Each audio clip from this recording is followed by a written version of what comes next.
everyone, it's Linda Jenner here again with another SBCN Small Business Perspectives, and I have one of my most favourite people here, Todd Foster, Foster Your Mortgage. Hello, Todd.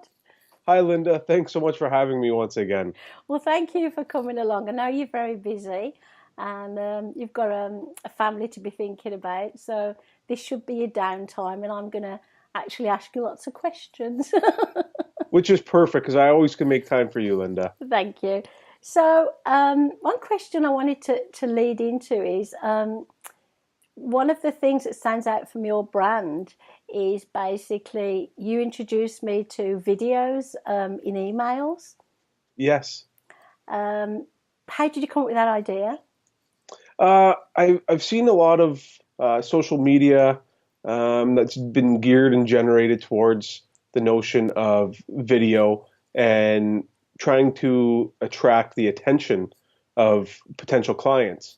And once I saw that, I thought, okay, well, there's the notion of gaining the attention, but I also like the ability that I can start to build rapport and a relationship with a potential client.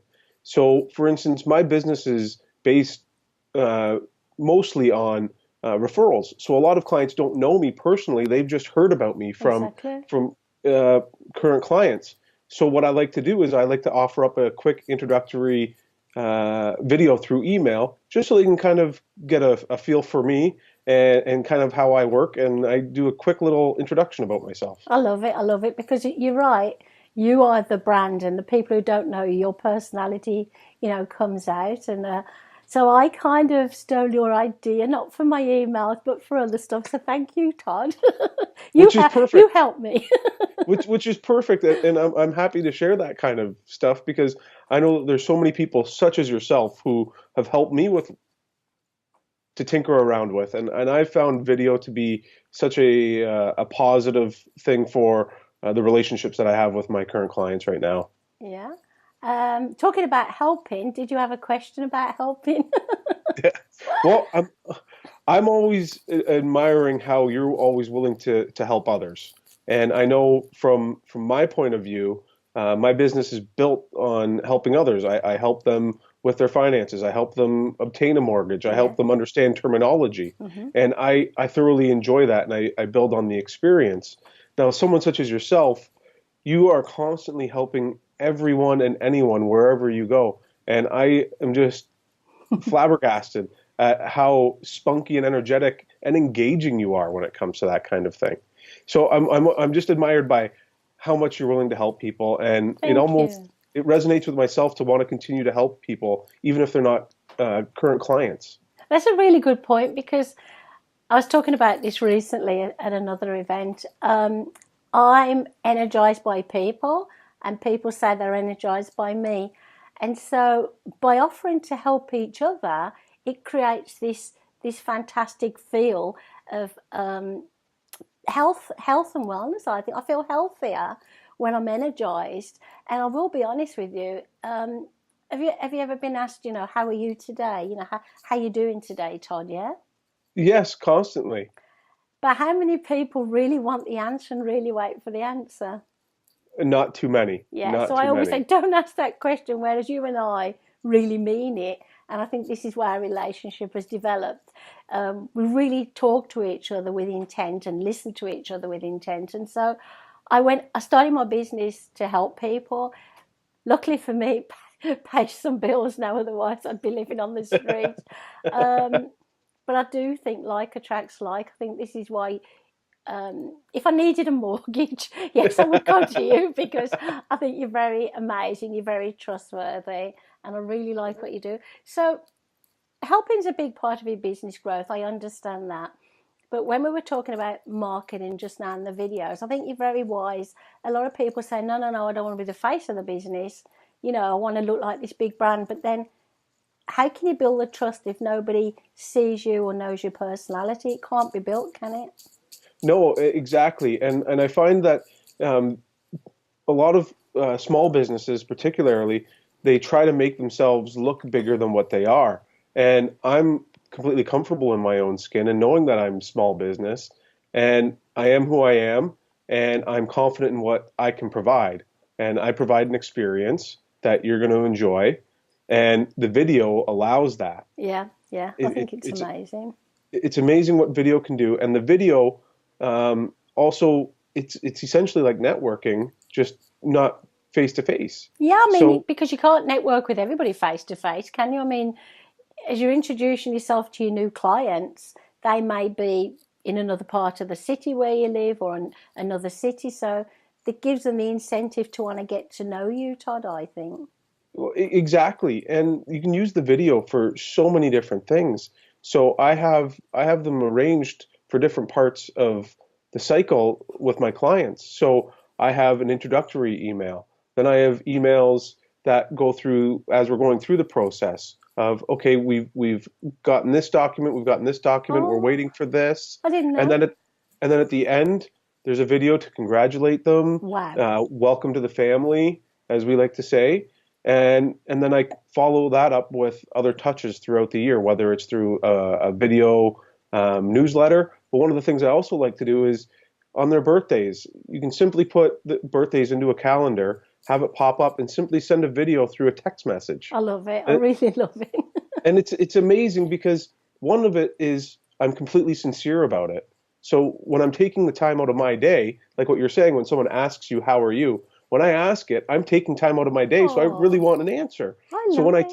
so when I send a text video wishing you a happy birthday, or I text you a happy birthday, I actually mean it. Mm. And on the flip side, it also engages myself now with that person. So it's twofold. So, what gave you the idea? I mean, obviously, you may have thought of it one night, when you were sitting on the sofa. Oh, I'll do a video.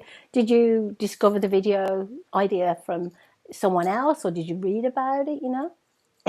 Again, I saw different brands using it on social media, found it to be very intriguing to me. So I did some research. I found that there are different platforms out there.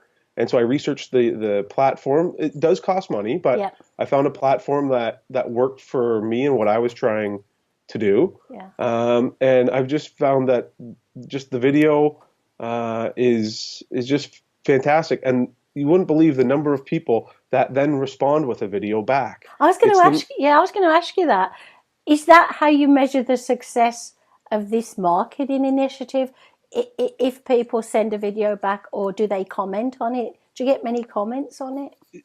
the number of comments you get on a video is astounding. When a lot of small businesses try to look at metrics, they're looking at dollar values. And for me, yes, dollar values are important, Yeah. but when someone sends back a quick text message, wow, what a great video. Thank you for thinking of me today. Yeah, yeah, that's amazing. You're making it really personal. So you're investing your time, you're investing your money, and time is precious. I know you have a family. How old's the baby now? He just turned 13 months. And that's hard work at that age. So I wish more people would take a leaf out of your book. So how do you manage your day? How do you make it so that you can do this video with me, and you can do your own videos and everything you need to do? How do you manage your time? You must be very good at time management.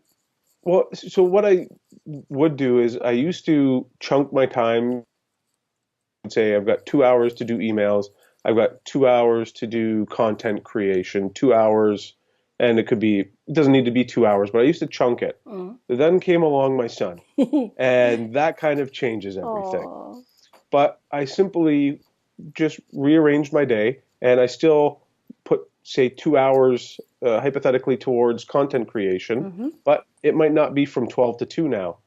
And it's now from 9 to 12 p.m. or 9 a.m. to 12 p.m. So you fit it in. So I hear a lot of people say, Linda, I just haven't got the time. So you make the time work, don't you? You juggle around so that you can. And is this because you are very passionate about your business, or because you say to yourself, well, I'm passionate about the business, but if I don't do these things, then I probably won't make a success of the business? Do you look at it realistically? Yes, I look at it realistically that way. But also I look at it as the success of my family. Oh, So if I'm able to provide for my family, then the success of the family is going to be fantastic. But oh, I have a true passion for family and helping others. Yeah. And so I get energized by it. And not to say that there aren't tough days where I put something off to the side, Yeah. but I found one of the things that I was always doing was making a checklist of things to do in the day. And that didn't really work for me over time. No. Once my son came around, that didn't work. So now what I do is I make the checklist, but I circle the ones in different colors that are of most importance. That's what I do. I love that. I love that. Yeah, And family is and very important, really. Even it, though we need to make money, we need to look after the family. exactly. And by doing that, it actually has alleviated everything because now it's not just focused on, okay, well, I got to make sure that I get my son down to nap so that I can go do content creation. Oh, It's now I'm going to enjoy my time with my son. yeah. I think I'm you've got it just right. You really have. You're a very sensible man, and it's very unusual to get sensible men. I'm just joking. I'm just joking. I wear many hats, as you know, and people yes. ask me how I do it, and I'm not as organised as you. I did have to get an admin because for one of my businesses, I just couldn't cope anymore.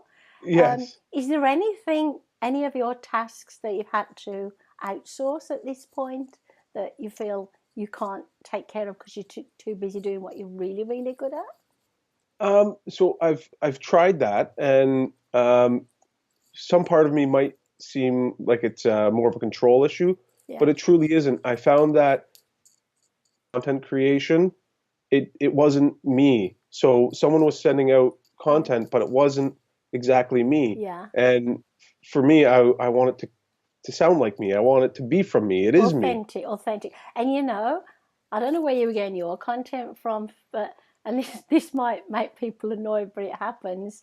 So some people buy the content from the same place, and they're the It, same kind of type of business, and then you see the same content coming from those businesses time after time after time, and it's all the same content. So I think it's a bit false. It doesn't ring true to me. exactly. And I found that to that point, some of it was false, but some of it I found was just straight laziness. It was not wanting to know the actual topic, but here's the topic, so let's just put it out. And some of it I found from these generic people buy the content. Some of the content was outdated, and which I think is also very bad. I think you've got it spot on. Do you do your Most own accounting too? I mean, you can't be Mr. Wonderful perfectly, can you? no, so I do have office support Good. through my Oh, brokerage, good. so they're able to do that, and yeah, that's one of the tasks that I don't enjoy. No, no. Obviously can do, but going back to the point of trying to juggle my time, I've really found the things that I'm really good at and what I really enjoy, and the things that I may not enjoy, and the things that I may not enjoy, I kind of found ways to make it more efficient, Yeah. and focusing on the stuff that I like to do. It's Do you find it easy to say no to people? Because people seem to think we're here in our office all day, and if they want to meet with us, we can just jump. And people don't like it when you can't jump. Do you find that difficult? uh, yes, and to your point, I have found it easier to say no. Oh, Um, that's uh, good. it's in simply it's just simple perspective. Again, in building that relationship and that rapport. Yeah, I'll respect your time if you're willing to respect my I time. like that. Yeah, And if you can't respect my time, then I don't know how you expect me to reciprocate that. And a simple technique that I've had numerous people comment on is in my voicemail and my email, I list when I'm available oh and when I'll wow, return calls. I like So if that. you so if you leave me a voicemail, it's right there on my voicemail. I'm going to return calls every day between 7 and 9 p.m. Because most people So say within the next, say, 24 hours or something, don't they? yeah, and I found that a lot of people say, well, as soon as possible. Yeah, Well, in our day and age, what is as soon as possible? And and I want everyone to know that yes, you're important to me, but I also have other important things. yeah, But you can be guaranteed that I'll call you between 7 and 9 p.m. And then in my email signature, I have it listed when I can be available for appointments. that's And that very doesn't mean yeah. all the time, but it saves a lot of time. A lot of clients have commented, "Oh, I see you're available Thursday evenings. Could you fit me in 2 Thursdays from now?" I think Perfect. I think that's amazing. Um, A good example of that is we've just contacted our people who look after, flights and stuff like that for travel, and they haven't got back to us yet. So maybe I'll have a little chat with them tomorrow and go, okay Might not be then. flying. Well, we're actually booking up for late September, but the reason we're doing it early is it's Oktoberfest time in Germany.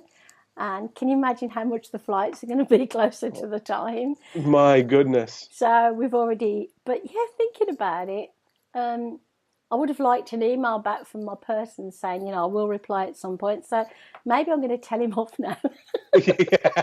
No, I'm only joking. It is amazing. Yeah. Um, Well, and I again, something like that sets the expectation. This is it. And for And me, I have short term goals and long term goals. So for me, I like to plan ahead like this. So if somebody says to me, "Well, are you available tomorrow?" Unless it's an emergency with one of my, paying clients in it, and it's just somebody passing by, I can't find time for them tomorrow because I've already booked ahead for say the next month or so, like that. So I'm good with that time management, but I'm a bit naughty. I've been doing a lot of spreadsheets lately for I've got a TV show, my other business, yeah. not this business. And Dave helps me with the spreadsheet because I'm a baby. I've been sending out my forms all wrong. But I will admit I've made mistakes. I am accountable. Yeah, Um, exactly. That's perfect. I could have passed it on to my admin, but she's got enough to do. And I thought, I will do this.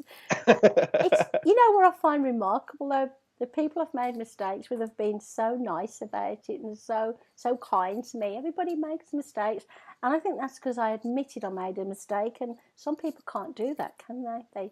I No, never not at make all. mistakes. Mostly men. I'm picking on you again now. Yeah.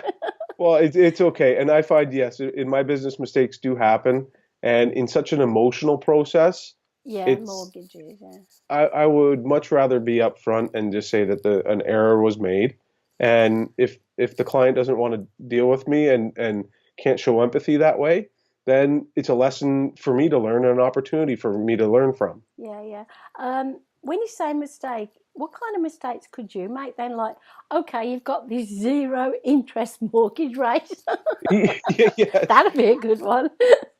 No, something as simple as sometimes in varying markets, you'll ask for an appraisal, Oh yeah. and the lender that we were working with on the deal had said, or previously, they covered the price of an appraisal. Uh, Well, in the new year, they changed their policy, and it was my fault for not checking, but they only offer 50% coverage of an appraisal. oh. So I had a client who I had told earlier that they got the full appraisal covered. So when it happened, I admitted my mistake and I offered to pay the remaining 50% because I stand Oh, by my word. that's lovely. Um, and I think the client was extremely appreciative, not of the dollar value, but of the actual admittance Mm. and following through on my word because that's all I've got. So is that one tip you'd leave us with tonight? Well, two, if you make a mistake, admit it and be accountable. But number two, did I already say two? No. Number one, be accountable, and number two, basically always check like dates of things. Were you going into a new year? Did you say? Was it one? Yes. So Yeah. basically, when you're coming to the end of a year and you're in a new year, maybe check that nothing's changed, policies, procedures, stuff like It, that. exactly. And that's why I had said that it's often a chance to look for the opportunity to learn. And so now it's something that I will know moving forward to every final quarter of every year, check to see if there's some policy updates. It's okay, you're not the only one. Dave's going to hate me for telling you this, but he forgot to check his insurance through his corporate one. And then we're waiting for this paperwork, and they changed organisations altogether. And it was like, you're supposed to look online, and I go, men. You just took the word right out of my mouth. I'm teasing. I'm very lucky. I'm mixed with you and a lot of other men in business and women, but particularly in this case, I find the most of the men I deal with in business are very, very like you. They're very, very upfront and on the ball. And if they do make a mistake, they're accountable. I tend not to mix with people or business owners who are not like that, because I do feel that we can't just like and work with everybody. We have to have respect, and there's certain boundaries, isn't there, to who you want to work and like as people. Does that sound okay, you know? Yeah, and that's exactly it. It's about that relationship and understanding the relationship. Again, it has to be reciprocal. So if I'm expecting high expectations, then I need to understand that I need to provide high expectations. Yeah. And one of the things that I'm really working on, and that has really helped build my business over the last 5 years, is one simple word, and that's experience. Oh, I You're going to like get that. it, and I'm going to give it, and I need to stand by that. And every year that you're in business adds another year. You become more experienced, and you carry on with your education, so you know more about your career. I really like that. I love talking to you, and I'd like to keep you all night, but I can hear your little boy saying, "Daddy, where are you?" Is he actually talking yet? Is he Not saying? quite. It's little words, dada. So Did he say not "Dada" before "Mama"? yes, yes. Still Why doesn't did say I mama. do that? Oh, so he says Dada, Mama, and what else does he say? I want a Uh, Porsche. this, this is his thing. So I that's usually miss it. meaning that's what he wants to eat. He points to it. Oh, I So do miss those days. Mine are young adults now, and it's not quite the same. They say yeah, I want, but not quite the same one. Thank slightly you, different. but thank you for your time. I think, I hope you feel the same, but I feel like we have this connection and we understand each other. And it's so easy talking to you. Oh, most definitely. And like I said at the very beginning, I admire the work that you do, and I admire your personality, how you're always willing to help others. So I find that talking to you is just very conversationalist. Oh, thank you. You are lovely. So again, we've had our love fest, Todd. We did this Yeah. last time. Yes, we did. We did. We Luckily, did. your wife and my husband understand it's just platonic. Yes, yes, exactly. And Exactly. I did scare you early. I was an hour early. I do apologise for that. As you can see, I was a bit confused about the time. Have a lovely evening, and I'm sure we'll do this again soon. Most definitely. Looking forward to it. Thank you.